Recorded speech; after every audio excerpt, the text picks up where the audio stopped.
melalui Gmeet. Nah, hari ini kita akan membahas tentang tes kemampuan kognitif ya, tes untuk mengukur, dari tes untuk mengukur kemampuan kognitif. Nah, dari yang materi sudah saya bagikan itu, ada yang mau ditanyakan dulu nggak? Nanti kita praktiknya itu, tetapi secara kelompok. Kan di PowerPoint sudah saya jelaskan kan dia tahap-tahapannya. Apakah ada yang perlu saya perlu jelaskan ulang untuk tahapannya teman-teman? Atau kalian sudah paham? Sudah bisa memahami dari materi yang saya paparkan? Perlu Bu. Untuk ini ya, singkat aja ya teman-teman ya, kan di video sudah mas saja masuk. Tak share screen dulu.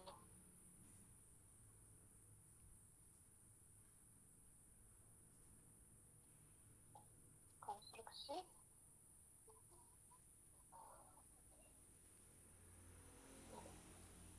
Ada.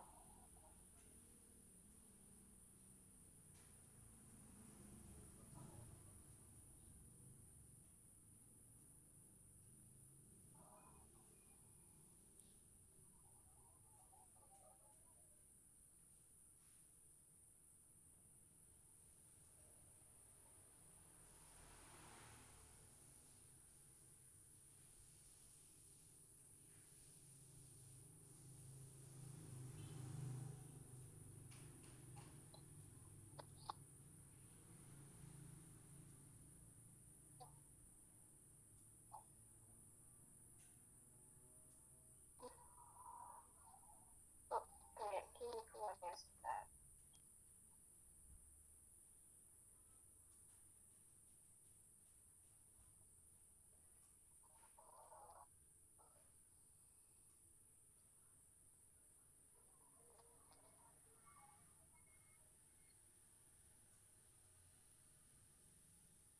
Sudah kelihatan belum materi saya? Sudah Bu. Sudah Bu. Oke,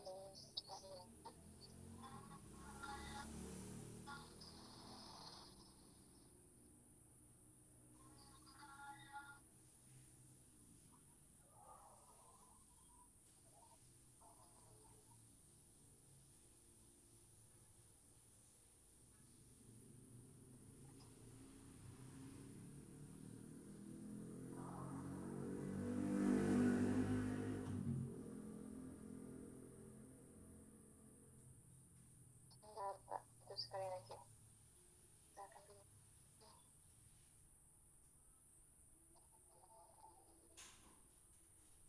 Ini.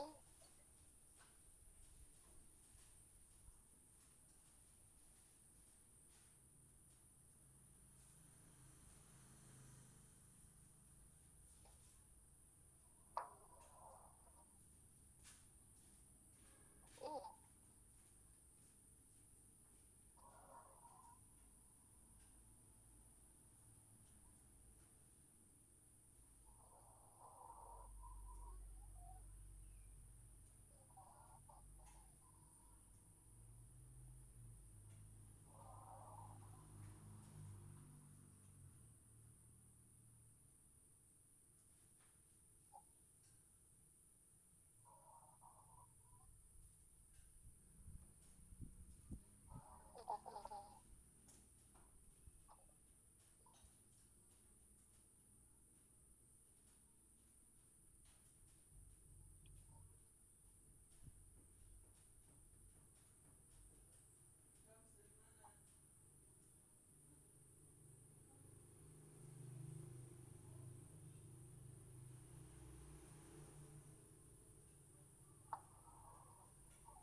Sudah kelihatan ya? Sudah Bu. Hari ini kita akan membahas tentang tes untuk mengukur kemampuan kognitif. Saya menjelaskannya secara singkat ya teman-teman ya, karena di video kan sebenarnya sudah ada penjelasannya. Nah, sebelum saya menjelaskan tentang bagaimana cara untuk menyusun tes untuk mengukur kemampuan kognitif, kalian harus paham dulu nih tes untuk mengukur kemampuan kemampuan kognitif itu apa aja gitu ya.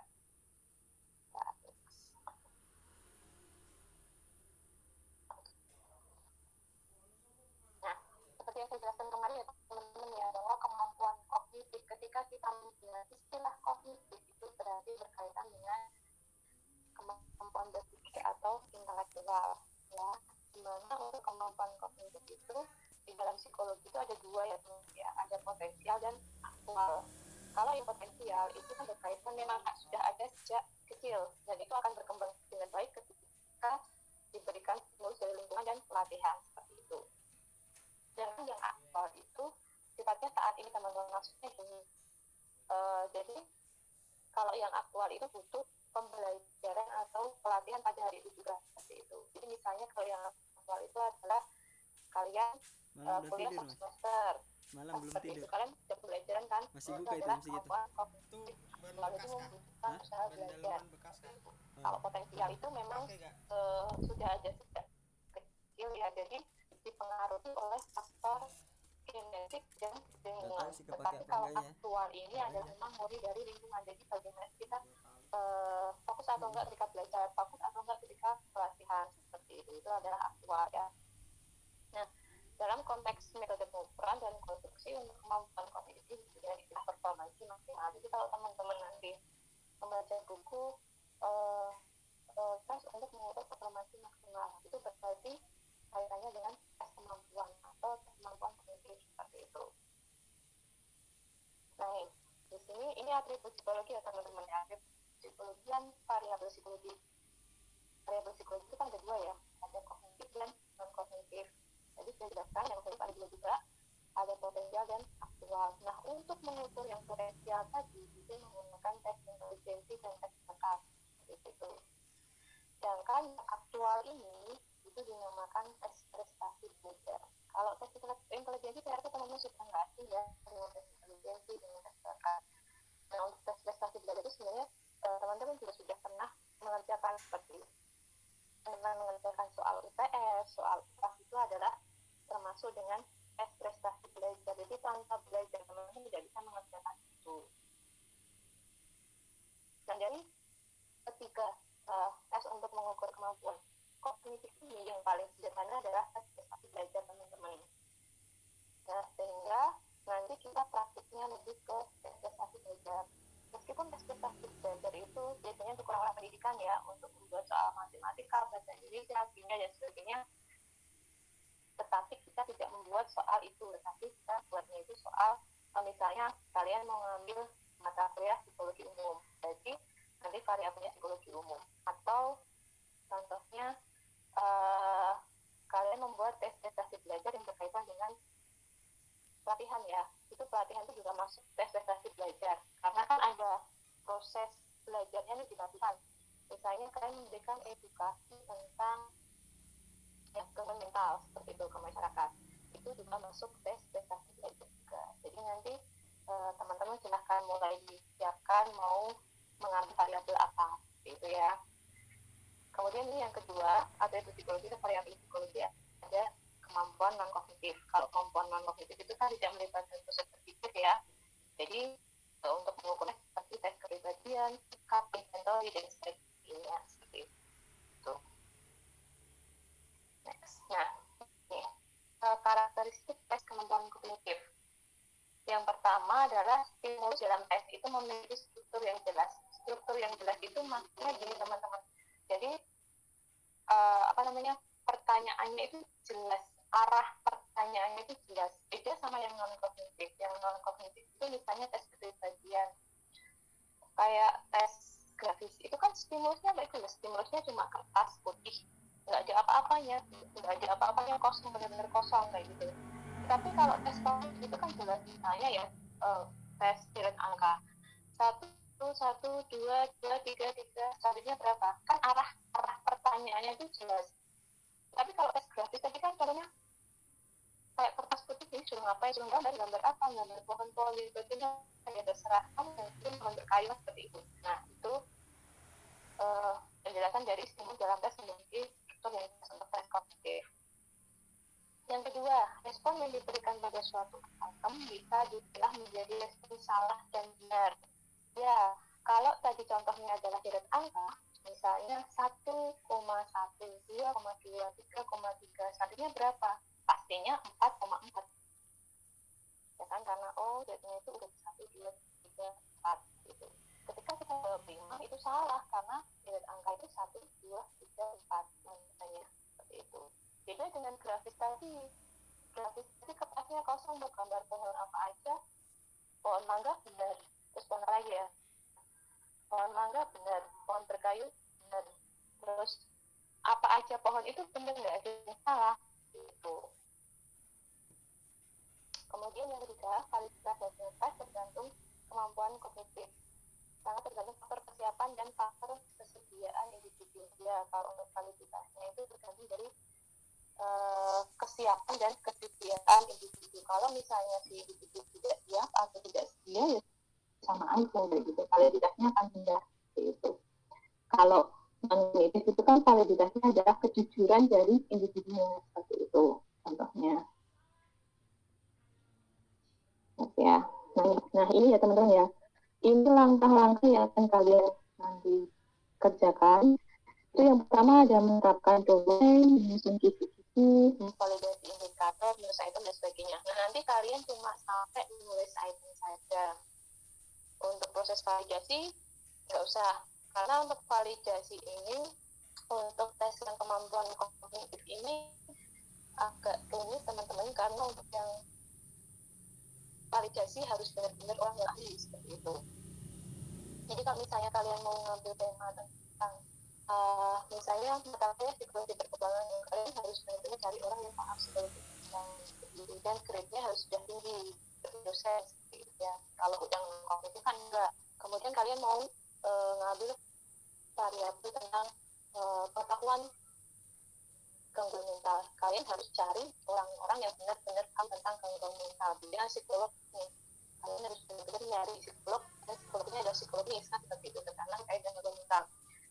Jadi karena untuk validasi untuk kemampuan kognitif ini sangat ketat, jadi saya memutuskan untuk tugasnya sampai menulis item saja. Nah, kita bahas satu-satu ya teman-teman ya. Terus juga kalau misalnya kalau kita mau mengerjakan sampai akhir juga waktunya nggak mungkin cukup ya, karena untuk satu semester ini kan kita buat 2 instrumen ya. Yang lama itu adalah di proses validasi, mencari ahlinya, sama di respondennya. Jadi yang lama, kalau 2 alat ukur sampai selesai itu nggak cukup. Nah, sebenarnya kita tadi ada macam-macam ya, ada tes potensi, ada tes bakat, dan tes prestasi. Nah, ketiganya itu sama teman-teman, ketiganya sama. Tapi untuk tes bakat, kemudian tes potensi kayak gitu, kita bedanya tes potensi buatnya tes intelijensi, kalau nggak tes potensi akademik seperti itu ya. Nah, untuk tes potensi akademik, tes bakat itu membuat kisi atau indikatornya itu lebih rumit dibanding tes prestasi gitu. Jadi dari ketiganya itu yang paling sederhana memang tes prestasi gitu ya. Nah, ini tes penjelasan dari tes prestasi adalah merupakan tes yang dirancang untuk mengukur individu sebagai hasil dari suatu proses pembelajaran atau pelatihan.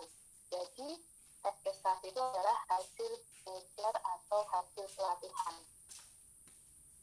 Ya, jadi nanti kalian boleh cari variabel yang berkaitan dengan pelatihan atau pembelajaran. Ya, yang penting berkaitan dengan psikologi. Jangan kimia, fisika, karena juga berkaitan dengan mata kuliah kita. Gitu. Nah, yang pertama, caranya adalah menetapkan domain atau kawasan. Domain itu adalah batasan materinya. Batasan materinya atau cakup materinya. Kalau kalian mau memberikan pelatihan tentang motivasi berprestasi seperti itu, kalian tentukan dulu materi yang akan kalian berikan ke responden kalian itu, materinya apa saja gitu. Itu ada dasar untuk membuat soalnya nanti ya, untuk pre-post misalnya seperti itu. Begitu juga nanti yang mengambil variabel, misalnya saya ingin mengambil variabel belajar psikologi perkembangan gitu. Di psikologi perkembangan itu cakupan materinya apa aja yang akan kalian munculkan gitu. Jadi kalau yang mengambil variabel mata kuliah, bayangkan kalian seorang guru gitu ya, atau dosen. menjadi seorang dosen dan materi apa aja yang akan kalian sampaikan seperti itu. Itu adalah sebagai dasar untuk membuat tes prestasi. Begitu juga dengan yang nanti membuat variabel yang berkaitan dengan pelatihan. Pelatihannya adalah motivasi. Materi apa aja yang saya mau berikan ya ke responden saya. Nah, itu adalah sebagai dasar untuk membuat tes prestasi juga. Jadi pre-post itu loh, kalau yang pelatihan itu fungsinya untuk pre-post dan post-test. Kemudian ya, kita akan domain. Terus nih, ini contoh dari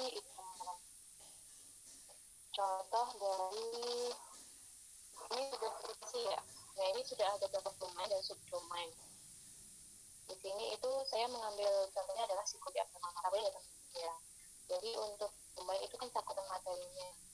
Cakupan materinya itu ada psikologi abnormal, ada stres, gitu. Tetapi subdomain itu adalah kayak subtabnya. Jadi di psikologi abnormal itu apa aja sih yang akan saya sampaikan ke mahasiswa, terus perilaku abnormal, kriteria, perspektif.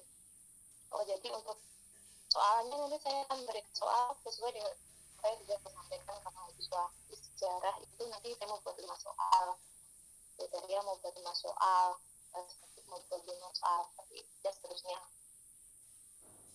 Ini ada 2 contoh untuk isi-isinya, ini sama aja teman-teman ya. Kalau yang kiri itu, yang merah itu memang isi-isi yang paling sederhana. Yang kanan itu sudah ada indikator perilaku atau kompetensinya. Jadi kalau di tes prestasi belajar itu indikator perilaku itu nama lainnya adalah kompetensi. Itu sama saja. Ya tergantung dari permintaan biasanya. Kalau misalnya nanti teman-teman ada yang bekerja di BNSP seperti itu, mungkin bisa jadi menggunakan istilah kompetensi seperti itu. Ya, kalau mungkin kalau di kampus menggunakan indikator perilaku dan sebagainya, itu tergantung dari kita yang pembuatnya seperti itu. Nah ini ya, konstruksi. Ini lanjutannya adalah cara membuat kompetensi indikator perilaku ya teman-teman ya. Ini ada 2 contoh. Tadi yang sederhana ya, ada domain dan subdomain dan indikator perilaku. Kemudian yang standar BNS seperti itu. Itu sama saja teman-teman. Yang terpenting dalam kisi-kisi itu adalah domain atau subdomain dan indikator perilaku. Yang penting itu ada 2 itu, ada 2 hal itu. Kemudian untuk modifikasi nanti bisa ditambahkan level kognitif, bobotnya, jumlah soal dan sebagainya seperti itu. Saya juga melihat di standar BNSP itu beberapa kali berubah untuk pembuatan kisi-kisinya. Nah, kisi-kisi itu sebagai dasar untuk membuat item nanti ya teman-teman ya. Next. Nih, untuk membuat indikator perilaku atau membuat kompetensi itu untuk kemampuan kognitif itu kita pakai dasar teorinya ini teman-teman, namanya teori taksonomi Bloom. Nah, dasar teorinya kita ada ini ada dari piramida ini teman-teman bisa lihat itu adalah kemampuan paling bawah, level paling bawah sampai level atas ya, level paling bawah sampai level atas. Kemudian untuk taksonomi Bloom ini kan ada kognitif, afektif, dan psikomotor. Karena kita fokusnya pada kemampuan kognitif, tes untuk mengukur kemampuan kognitif, dan kita pakai yang kognitif saja ya, maka psikomotor nanti itu. Nah, untuk yang ini ya gimana? Ini ya. share screen-nya masih di slide pertama Ibu atau punya aku? Iya sama. Sama. Iya Ibu dari tadi. Sebentar. Ini sudah jalan. Enggak apa-apa, sebentar saya.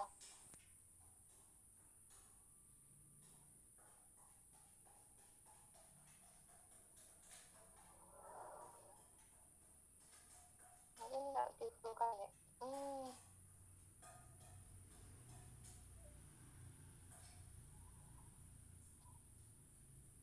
Sebentar ya, enggak apa-apa. Enggak mau ya.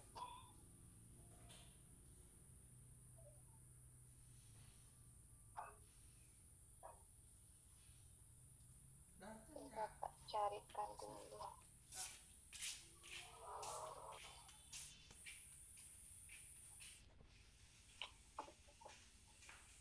kebebasan saya tadi bisa dipahami nggak?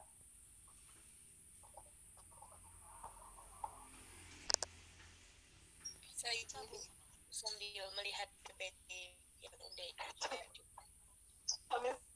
Iya ya. Wah, saya nggak tahu Pak. Sebentar, teman-teman.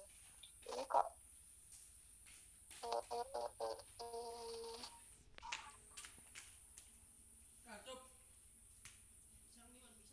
lihat PPT. Ini tugas kalian nanti soalnya.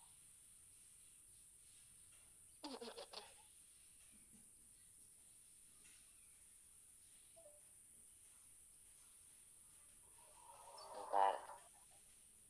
Ini kok keluar Anda harus memberikan izin berbagi itu kenapa ya? Izinkan berbagi.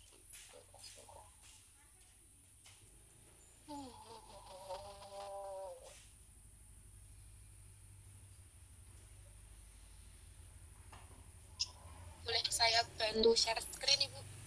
Oh ya, Oke.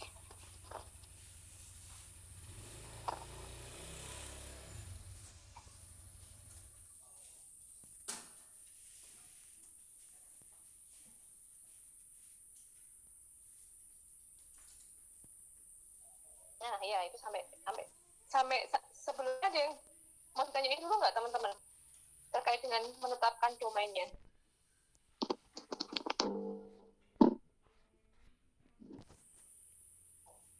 Sudah bisa dipahami?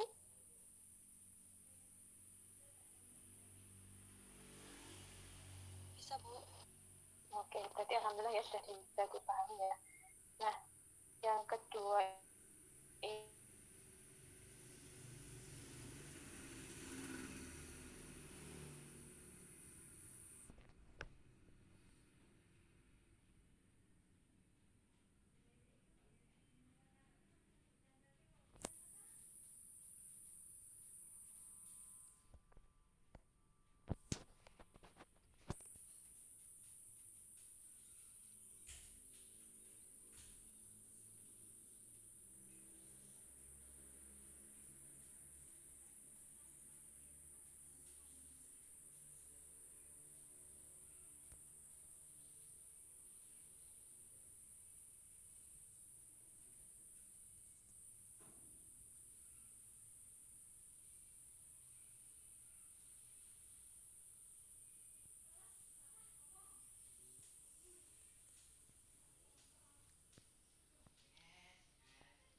Halo.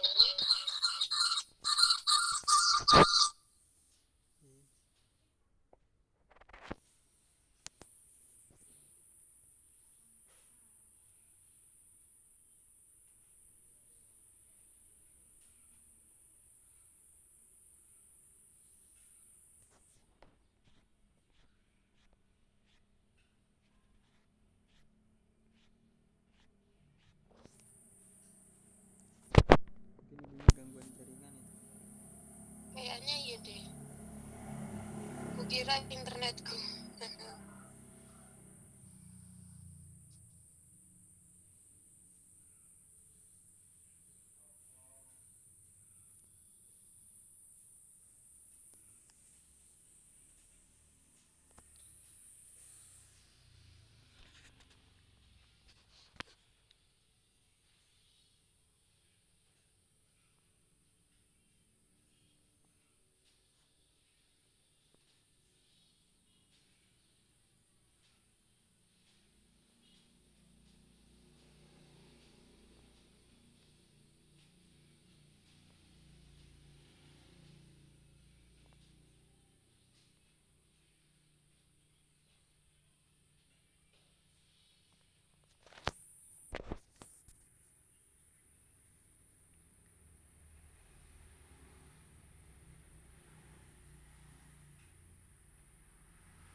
Ini ibunya udah nggak join di Google Meet ya? Masa iya? Kok aku lihat nggak ada ya namanya ya? ya sudah nggak join. Nah, ini ibunya masuk lagi.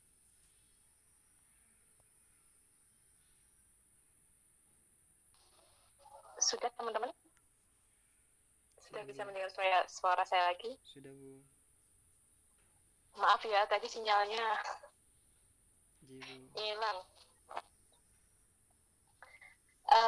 Lanjutin ya teman-teman ya, terkait dengan ini cara membuat kompetensinya. Jadi kan untuk membuat kompetensinya kita pakai dasar teorinya taksonomi Bloom. Sebenarnya kalau kalian nanti cari-cari tentang taksonomi Bloom, itu kan ada kognitif, afektif, dan psikomotor. Kita nggak usah pakai tiga-tiganya itu, kita fokus pada satu aja, yaitu kognitif. Karena kita membuatnya tes untuk mengukur kemampuan kognitif. Ya. Nah, di situ ada 8 tahap. Ada knowledge, comprehension, application, analysis, dan evaluation. Nah, untuk pemilihan ini sebenarnya ini tergantung dari si pembuat soalnya. Nah, pembuat soalnya biasanya dari mana? Dari tujuannya. Jadi tujuan membuat tesnya itu untuk apa, kemudian capaiannya itu sampai sejauh mana. Misalnya kalau kalian membuat pelatihan itu harapannya sih setelah mengikuti pelatihan responden saya itu bisa memahami apa itu tentang gangguan mental dan bisa menganalisis mana orang-orang yang memiliki kecenderungan gangguan mental.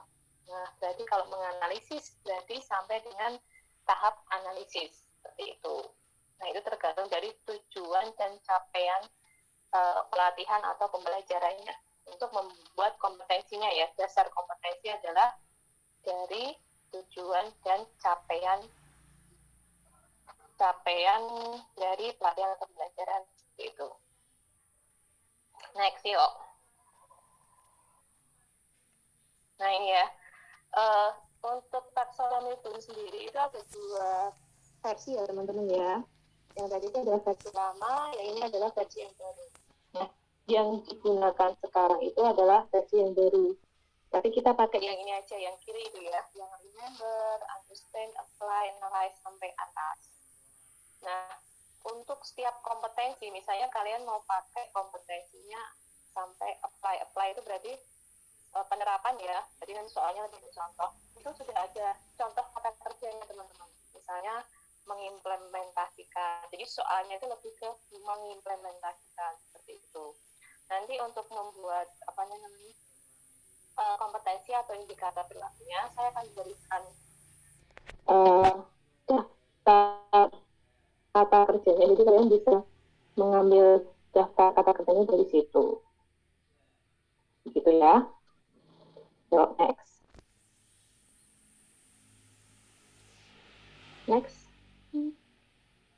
Nah ini teman-teman, ini contoh cara membuatnya.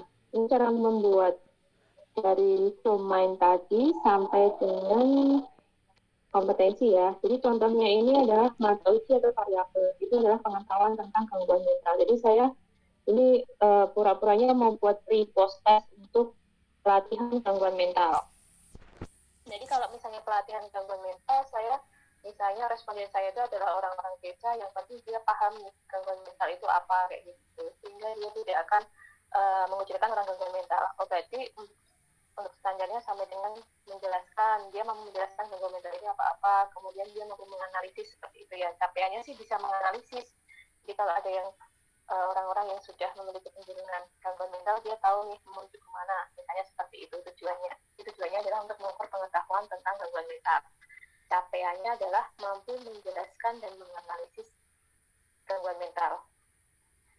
Ini untuk tujuan dan capaian ini tergantung dari si pembuat soalnya teman-teman ya. Jadi kalau capaian saya itu adalah mampu menjelaskan dan menganalisis, berarti saya pakai kompetensinya itu pengetahuan menjelaskan itu adalah di mengingat C1.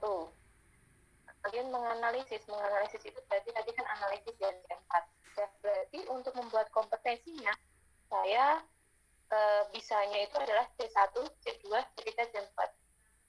Kemudian kalau saya mau buat kompetensi C5 dan C6 itu nggak bisa karena capaian saya itu hanya sampai analisis saja, bukan sampai sintesis atau evaluasi itu.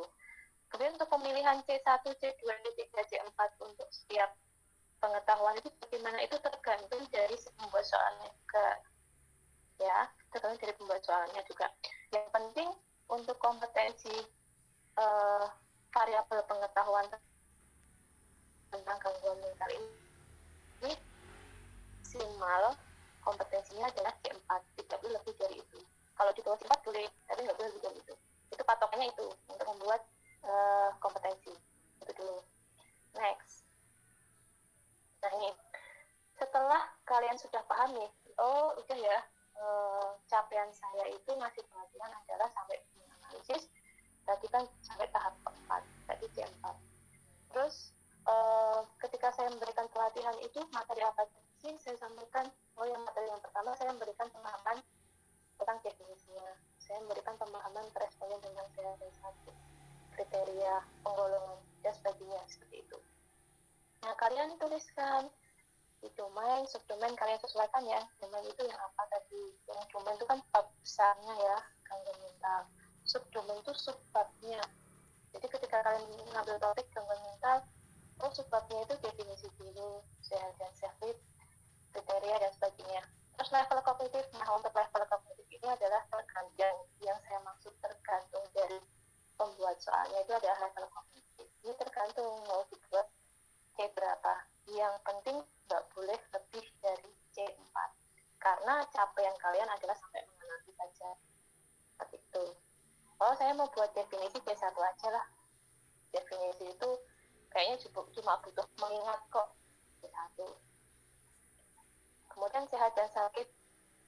Oh, sehat dan sakit itu adalah dia harus bisa memahami itu tadi masuk C2, seperti itu ya, dan seterusnya.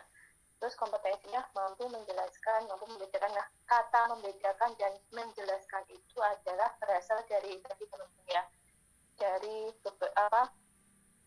rangkuman untuk penjelasan tiap level kognitifnya. Jadi nanti saya akan kasih kalian level kognitif C1, C2 sampai C6, kemudian kata kerja yang digunakan apa saja. Jadi misalnya C1 itu mengingat ya, levelnya kan cuma mengingat, bukan kemampuan berpikir tingkat rendah, cuma mengingat aja. Itu kata kerjanya yang digunakan apa aja, misalnya menjelaskan, mendefinisikan dan sebagainya. Nah, kalian nanti bisa memilih kata kerja itu disesuaikan dengan materi kalian, seperti itu ya. Kemudian next. Nah, setelah kalian membuat blueprintnya tadi, maka selanjutnya adalah kalian menulis item atau menulis soal dasarnya dari blueprint tadi. Ada pilihan ganda, benar salah, dan essay. Nah, untuk soal yang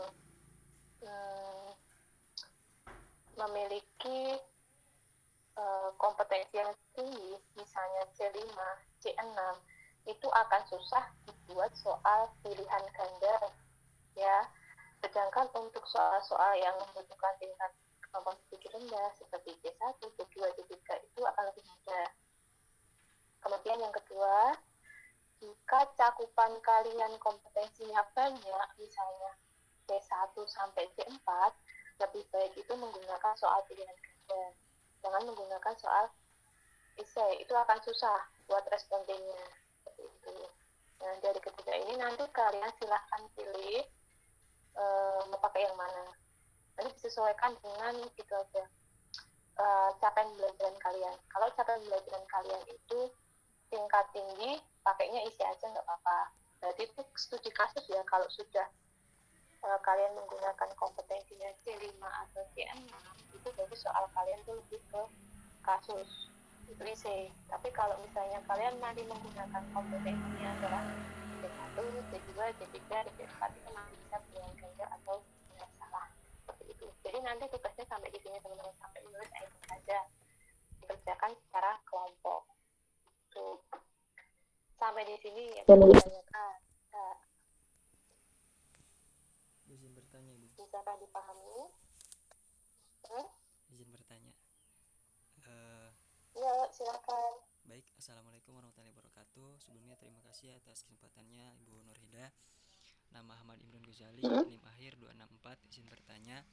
Dari tadi kan dijelaskan. Nah, itu outputnya itu kita ngebuat tes gitu ya, tes kognitif gitu kan. Nah, misalkan dalam membuat tes tersebut apakah perlu diperhatikan dari misalnya dari usia, misalnya untuk SD seperti apa, SMP seperti apa, SMA seperti apa kayak gitu. Dan untuk mahasiswa seperti apa. Lalu untuk jumlahnya gitu kan. Untuk C1, C2, C3 sendiri tadi kan kalau misalkan keempat itu diutamakan menggunakan kalau misalkan digabungkan gitu kan itu menggunakan menggunakan soal PG seperti itu. Nah, bagaimana ketika semisal Sebentar. Soalnya putus-putus sih. Coba.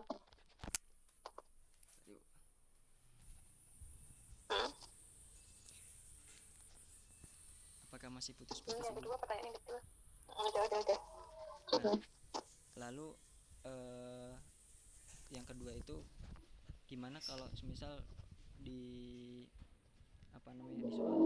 di soal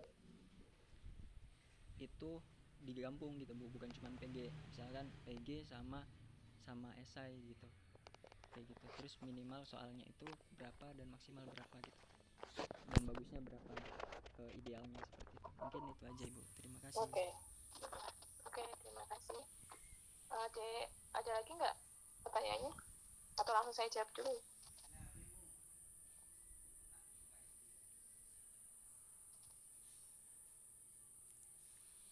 Oke, langsung saya jawab aja terkait dengan responnya teman-teman. Kalau respondennya iya disesuaikan dengan respondennya ya, apakah responden kalian tuh SD, SMP, atau SMA dan sebagainya. Tapi saya ingatkan kembali ya teman-teman ya, untuk tes prestasi ini kita lebih ke psikologi ya, hal-hal yang berkaitan dengan psikologi. Jadi kalau hal-hal yang berkaitan dengan psikologi sih saya mikirnya ruang lingkupnya itu antara kalian membuat variabelnya itu adalah mata kuliah psikologi atau mungkin itu pelatihan, terkait dengan pelatihan itu sebagai dasar untuk membuat pre dan post test gitu.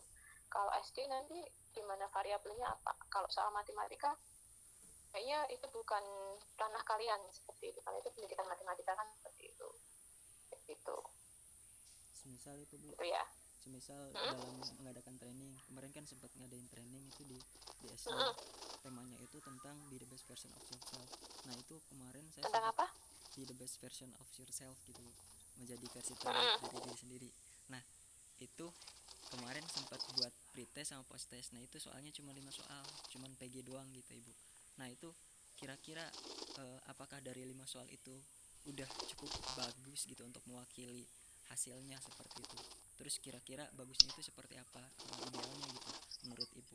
Sebentar, bentuk soalnya itu kognitif apa non-kog? Maksudnya bentuk pernyataannya seperti apa atau bentuk soalnya?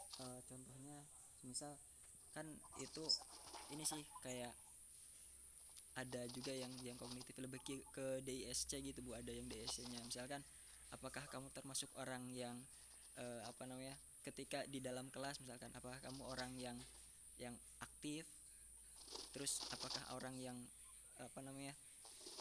memperhatikan gitu kan, perhatian, terus apakah yang ketiga itu yang ke ABCD, yang pertama itu aktif, yang kedua perhatian, yang C itu selalu menolong gitu kan. Nah itu ada 4 aspek gitu loh Bu. Jadi misalkan kalau misalkan jawaban yang aktif berarti dia dominan gitu kan, pengen memimpin kayak gitu. Gitu sih kemarin kayak gitu ya. Oke, terima kasih. Kalau itu masuknya tes kemampuan non kognitif. Jadi sebenarnya untuk pre-post itu kan bisa tes kemampuan kognitif dan tes kemampuan non kognitif. Tapi itu tergantung tujuannya dulu untuk apa. Kalau yang saya jelaskan tadi adalah tujuannya adalah untuk memberikan pengetahuan kepada responden tentang gangguan mental. Kemudian kemampuan untuk menganalisis mana sih orang-orang yang gangguan mental dan enggak. Nah itu pakainya tes kemampuan kognitif. Kalau yang saya pahami dari Imron tadi kan itu kayak aktif atau enggak, berarti kan itu kayak pengelompokan kepribadian ya. Pengelompokan kepribadian sama itu jelasin tentang 8 tipe kecerdasan gitu loh, Bu. 8 tipe Nah, kecerdasan kalau terus itu masuk Ya, tes kemampuan non kognitif. Memang keduanya itu bisa dibuat pertanyaan dan pernyataan, tapi tujuannya berbeda. Itu bisakah dipahami? berarti itu termasuk non kognitif gitu, Bu. Itu masuk non kognitif. Terima kasih, Bu. Ya, terus tadi pertanyaan yang kedua ya. Pertanyaan yang kedua itu terkait dengan eh pertanyaan yang kedua itu tadi terkait dengan teman-teman ya. Apa sih? Oh, soal ya. Soalnya mau pilihan ganda sama uraian OIC ya gitu. Sebenarnya nggak masalah teman-teman mau pilihan ganda aja atau IC. Yang membedakan di sini adalah gini. Kalau soal pilihan ganda dan soal pilihan ganda IC itu analisisnya yang rumit. Jadi itu berkaitan dengan analisis. Kalau misalnya soal pilihan ganda semua, analisisnya lebih gampang. Itu aja sih sebenarnya. Tapi ya nggak apa-apa kalau misalnya teman-teman mau membuat soal pilihan ganda dan IC. Saya bebaskan tergantung dari itu tadi. Saya kembalikan ke kompetensi yang kalian pilih. Ya, kompetensi dan tujuan serta capaiannya itu apa. Misalnya buat pelatihan, capaiannya itu sampai di mana. Kayak gitu. Ya, sampai di sini. Ada lagi?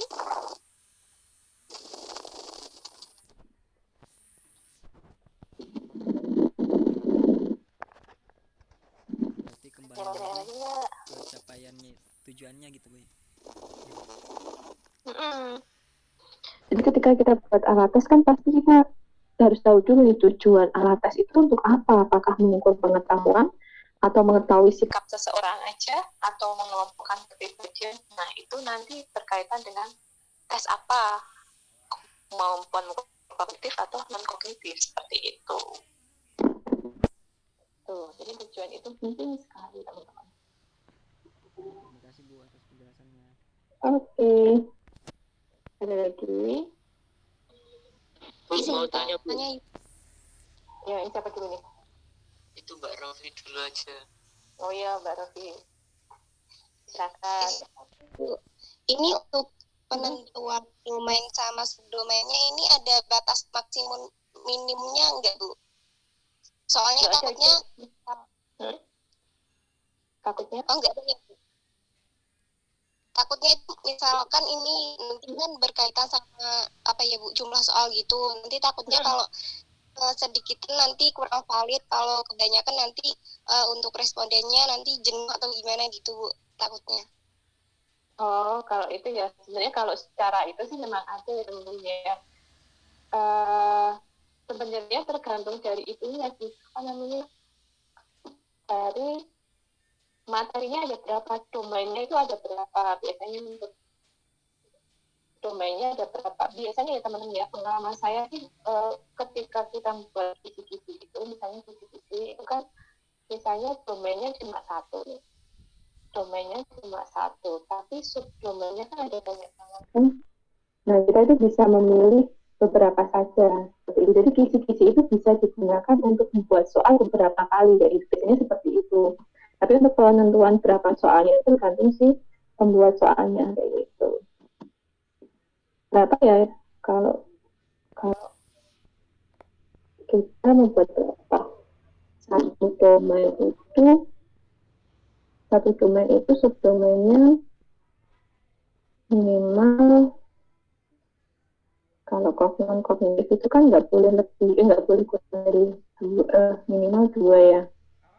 Kognitif 3 ya, berarti untuk satu domain minimal, untuk subdomainnya 3 ya. Kemudian untuk soalnya terserah nih, mau dibuat satu subdomain itu 2 soal atau satu soal boleh, gitu aja. Jadi satu domain itu ada 3 subdomain. Terus untuk soalnya terserah ya, satu subdomain bisa 1 atau 2 kayak gitu. Terus apa lagi? Minimalnya berapa ya? Biasanya kalau saya buat itu sudah ada acuannya.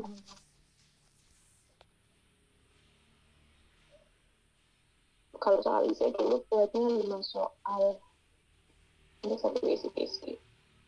Kalau buat kalian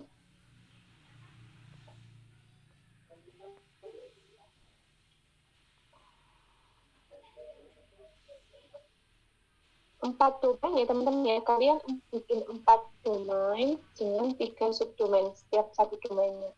Begitu aja ya. Jadi nggak terlalu banyak kan itu.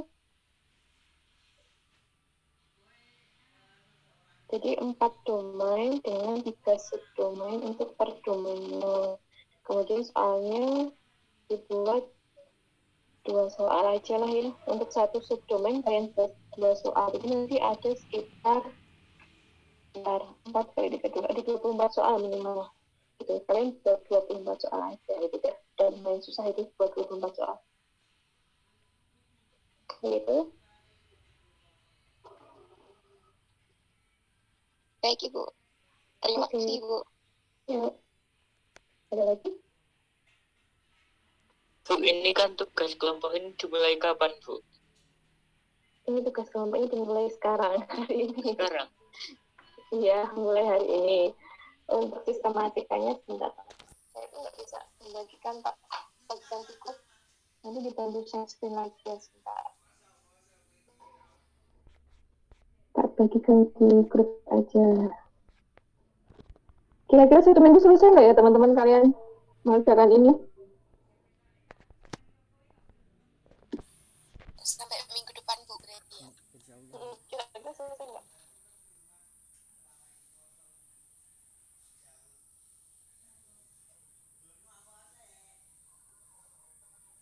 Itu harus buat soalnya itu di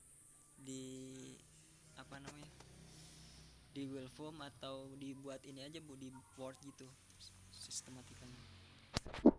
Enggak, ini cuma buat ini aja kok. Enggak, kita nggak sampai validasi sama analisis, itu cuma itu aja.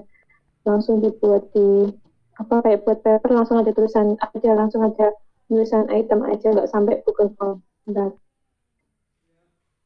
Jadi nggak harus pakai Google Form. Nanti yang non kognitif itu yang pakai Google Form. Soalnya kan harus benar-benar nyebar. Kalau yang non kognitif itu kan kalian pasti gunakan untuk skripsi. Kalau yang kognitif ini kan ada yang pakai, ada yang enggak, tergantung variabelnya kan. Kalau ada yang mengalami variabel prestasi belajar, kalian buat kognitif. Tapi kalau enggak ya enggak perlu buat tes kognitif. Tapi kalau yang non kognitif kan biasanya variabelnya semua non.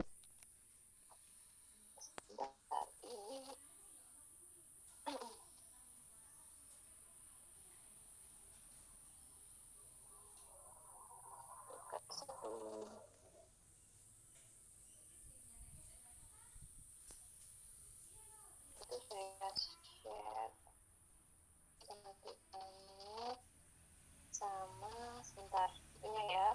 Nanti kita pakai patokan ini aja teman-teman. Soalnya beda-beda ya. Untuk apa namanya? Kata kerjanya. Saya beberapa kali nulis soal itu dikasih patokannya gitu. Kita pakai patokan ini aja. Biar seragam, biar nggak bingung nanti.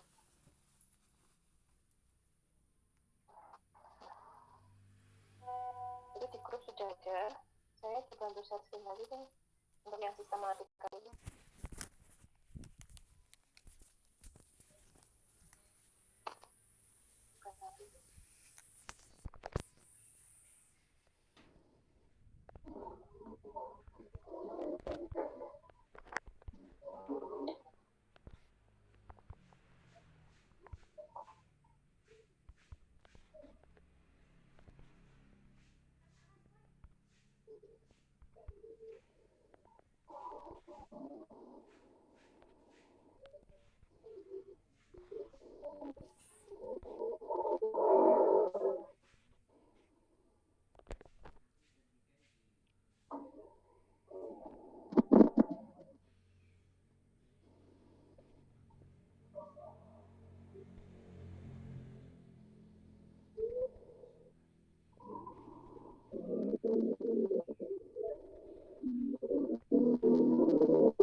Sudah. Ada yang buka untuk tugas sama itunya? Kata-kata yang digunakan untuk membuat kompetensinya? Ikut. Sudah Ibu. Ini apa?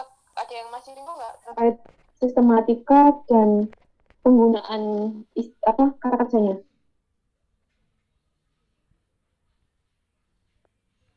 Berarti itu mengklasifikasikan berdasarkan sistematika tadi Bu ya, yang tabel itu, terus nanti di bawahnya buat pertanyaan lagi gitu ya Bu. Tapi pertanyaannya itu dasarnya tabel itu ya.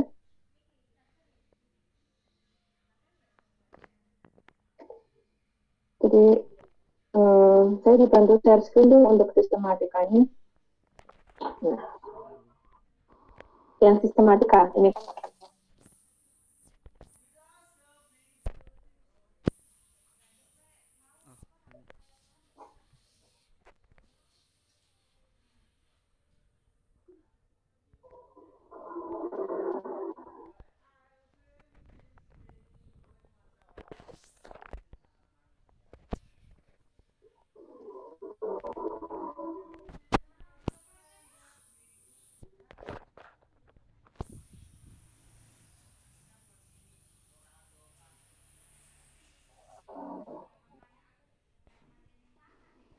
Nah, ini nanti kan kalian menentukan dulu nih, ini mata uji atau variabel ya teman-teman ya. Mata uji atau variabel, silakan dipilih yang berkaitan dengan psikologi. Jadi sesuai dengan ranah kalian. Jangan buat soal fisika, kimia, biologi itu nggak berkaitan dengan mata kuliah kita, ya. Yang pertama itu, silakan dicari nanti mau mata kuliah kita pilih, mau untuk materi untuk mengedukasi ke masyarakat juga boleh, tentang apa aja lah, tentang mental atau memberikan edukasi tentang apa sih motivasi prestasi atau apalah ya kayak gitu ya. Kemudian yang kedua adalah atau mungkin tentang itu ya, tentang materi pelatihan. Yang kedua dijelaskan nih definisinya apa, misalnya psikologi umum, misalnya ngambil mata kuliah tadi ya, psikologi umum adalah kayak gitu. Kalau yang gangguan mental adalah meliputi apa aja gitu. Kemudian tujuannya itu beda-beda ya teman-teman. Setiap mata kuliah itu beda-beda tujuannya. Tujuannya kan ada, kalau kalian baca di deskripsi mata kuliah ya, ini meningkat ini. Di deskripsi mata kuliah kan ada yang cuma agar mahasiswa memahami. Itu berarti cukup sampai C1 memahami tok. Oh, berarti sampai levelnya cuma sampai mengingat dan memahami tok itu berarti. Oh, kemudian kalau levelnya adalah mahasiswa mampu membuat alat ukur, berarti cakupannya itu sampai C6 create berarti. Nah, kayak gitu. Oh, berarti capaiannya nanti mampu membuat apa ini, tujuan dan capaiannya ini hampir sama ya teman-teman. Oh, mampu menciptakan seperti itu. Berarti nanti untuk level kognitif ini bisa sampai membuat kayak gitu. Bisa sampai create C6 kayak gitu ya. Kemudian untuk domain batasan materi kita cara itu sudah bisa pahami masuk ke diskusinya. Domain, subdomain, tingkat kompetensi itu level kognitif ya teman-teman ya. Jadi ini tingkat kompetensi di B1, B2, B3 tergantung dari kalian. Ini kira-kira untuk ini itu cocoknya itu soalnya pemahaman aja atau create ya, kayak gitu. Itu tergantung dari si pembuat soal.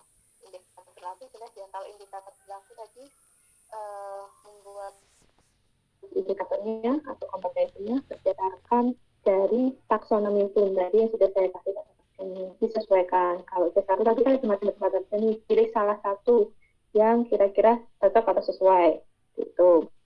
Kemudian tingkat kesukaran kira-kira untuk soal satu ini mau kalian mudah atau sukar ya gitu. Ini silakan dipilih salah satu, kemudian nomor item. Sudah, ketika ini sudah jadi, ini adalah dasar kalian untuk membuat soal atau item. Kayak gitu. Ini ya, ini dasarnya membuat soal atau item. Ya, sampai itu aja. Untuk tugasnya, nah ini item soalnya di sini. Soal nomor 1 apa? Itu kan dasarnya yang nomor 1 adalah lihat misalnya tentang gangguan mental sama definisi. Kalau definisi berarti berarti yang mudah aja lah, definisi kan mengingat menurut saya mudah kayak gitu. Begitu. Sampai di sini bisa dipahami untuk tugasnya. Bisa, Bu. Itu aja untuk tugas 1. Kira-kira 1 minggu selesai nggak?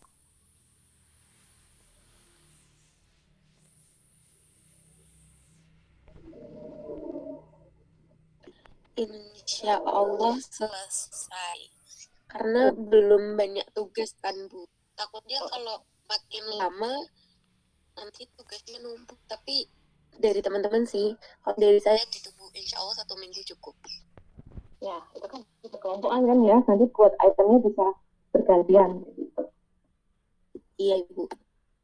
Terus juga nggak perlu analisis kan, kalian nggak perlu mengubah kata-katanya kalau salah kayak gitu. Nanti kalau yang praktek non kognitif, kalau kalian salah itu semua kalian harus ngulang lagi soalnya.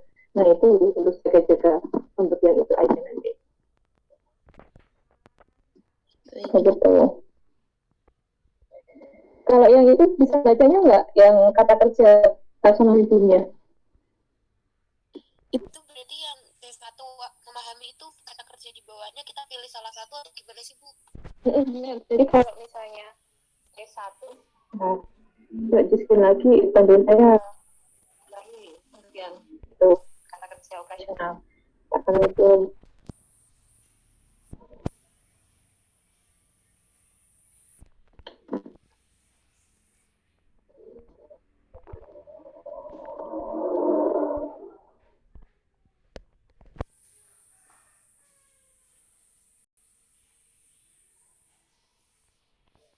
nah ya turun lagi lagi. Nah ini teman-teman, ini kan ada taksonomi belum lama tapi sih ya yang sekarang digunakan kan kayak ini ya. Berarti kan satunya mengingat member. Nih kata-kata kerja yang kalian gunakan itu bisa memilih salah satu dari ini. Oh, menjelaskan. Jadi C1, kalau misalnya kalian C1 tapi menggunakan kata kerja memodifikasi ini salah. C1 ya kata kerjanya ini. Kedua kata kerjanya ini, understand dan pemahaman, aplikasinya ini, gitu dan seterusnya. Create menciptakan, berarti kata kerja yang digunakan ini merancang ya teman-teman ya. Seperti itu aja. Gitu. Bu, paham. Makasih, Bu.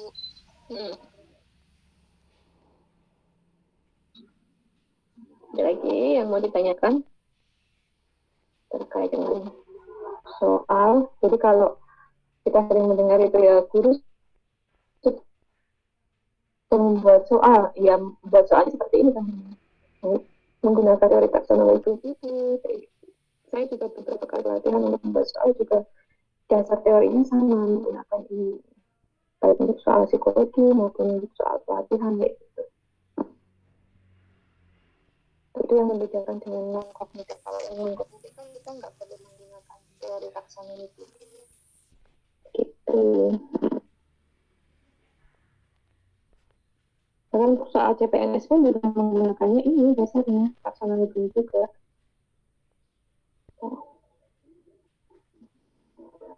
Nah di sini ada lagi. Jadi seminggu ya untuk mengerjakannya. Nanti kalau misalnya yang ditanyakan masih bingung, bisa ditanyakan di grup. Kemudian untuk pengumpulannya nanti dikumpulkan ke ketua kelasnya. Gitu. Sistematikanya itu aja. Sederhana aja, nggak usah terlalu rumit.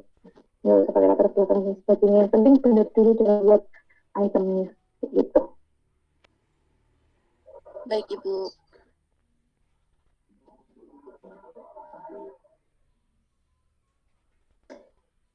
Itu dibuat seragam aja ya, satu soal aja, maksudnya kalau pilihan ganda PG semua, kalau PS pakai PS semua kayak gitu ya, itu seragam aja ya. Kalau yang memang menggunakan C5 C6 pakai isai, tapi kalau di bawah C5 C6 kita pakai PG atau PS aja gitu. Maaf, Ibu, C berapa, Ibu? Kalau C5 C6 nanti pakai ISEI. Nah itu udah create soalnya, itu udah rumus soalnya. Kemudian kalau di bawah itu pakainya PG atau BSX. Jangan salah dulu kan tadi soalnya bentuknya pernyataan. Oh iya Bu, iya Bu.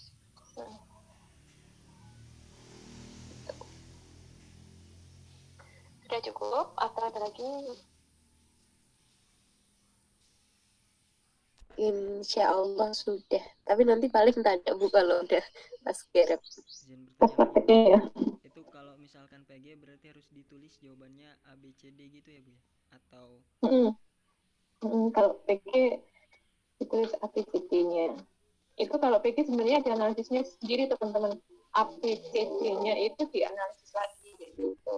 Begitu juga dengan urean. Jadi setiap jawaban tuh kalau kalian ngerjain sama analisisnya itu sebenarnya dianalisis gitu. Tapi lebih mudah menganalisis PG dibanding menganalisis yang lain. Gitu.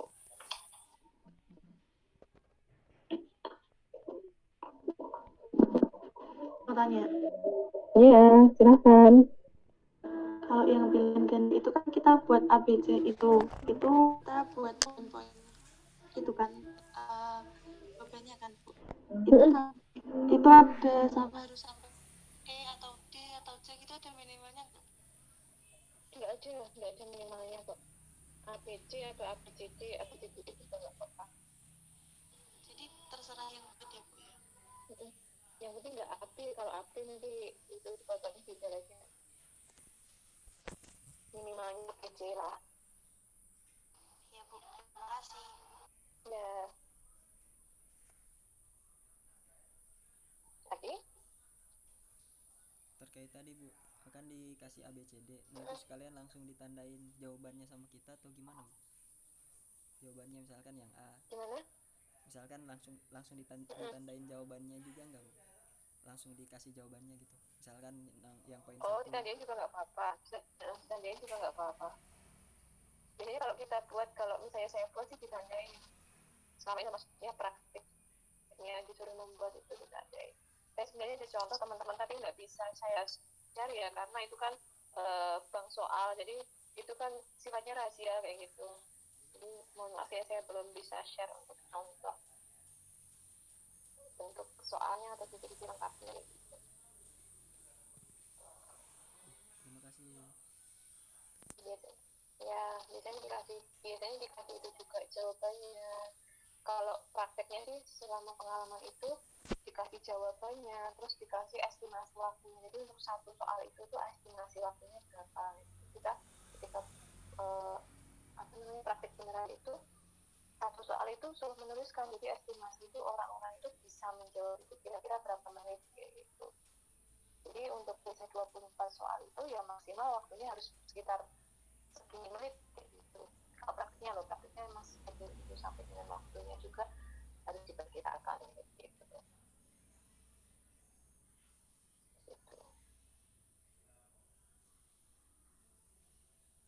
Sudah cukup?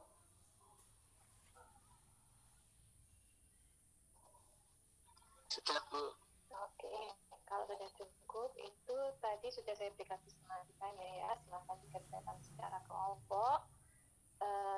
Nanti dikumpulkan lewat ketua kelas dan nanti kita bahas beberapa tugas dari kalian ya. Nanti kita akan bahas di pertemuan berikutnya gitu ya. Kalau misalnya ada kesalahannya di mana seperti itu.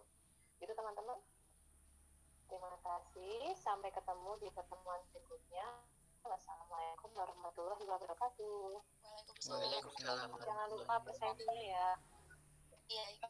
Ya, itu ya teman-teman ya.